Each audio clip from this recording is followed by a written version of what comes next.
Hi friends, welcome back to my channel. In this video, we are going to discuss about how to calculate Z-score in Excel.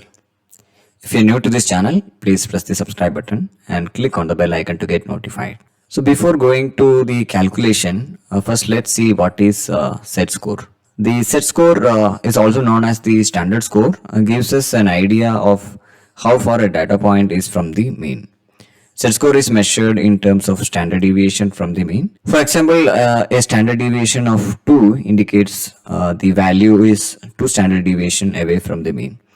In order to use Z-score, we need to know the population mean mu and the population standard deviation sigma.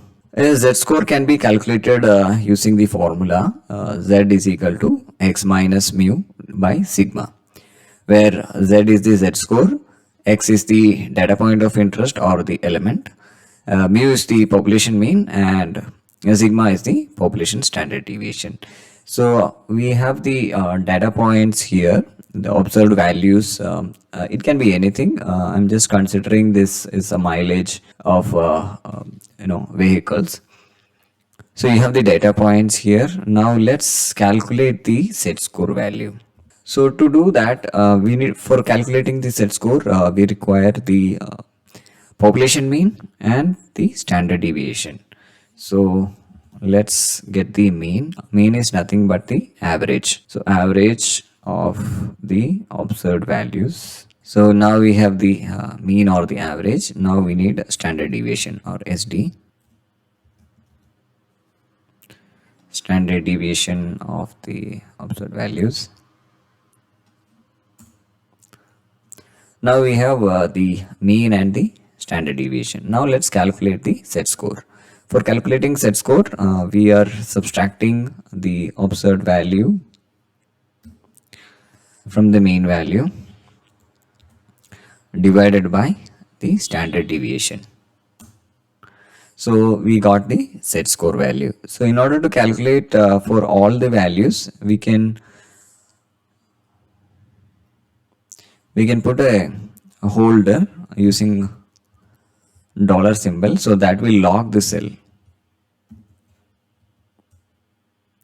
This way, when you move to the next cell, it will not change the. So this need to be anchored. So that's why I used the dollar symbol.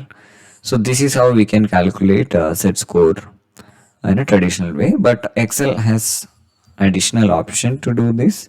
Using standardize function, just type standardize, and you can see here the prompts are showing. So we need to input the x value, comma, the mean value and the standard deviation value. So if you input all these, you will get the same value. So similar way, you can just anchor these two, because we want to maintain this same for all the values which we are going to calculate. Otherwise, what will happen is that when you move to the next slide, next cell, this will change the value. It will go to the next cell, so that will change the value. So now we have the Z-score values. So the Z-score can be positive or negative. The sign tells whether the observation is above or below the mean. For example, a Z-score of +2 indicates that the data points falls in 2 standard deviation above the mean, while a -2 signifies that it is of 2 standard deviation below the mean. And a Z-score, if it is equal to 0, that is same as the mean. Hope you're clear with this calculation and tip of calculating Z-score. We will do more videos in the coming sessions. Hope you have enjoyed the session. If you like the video, please press the like button and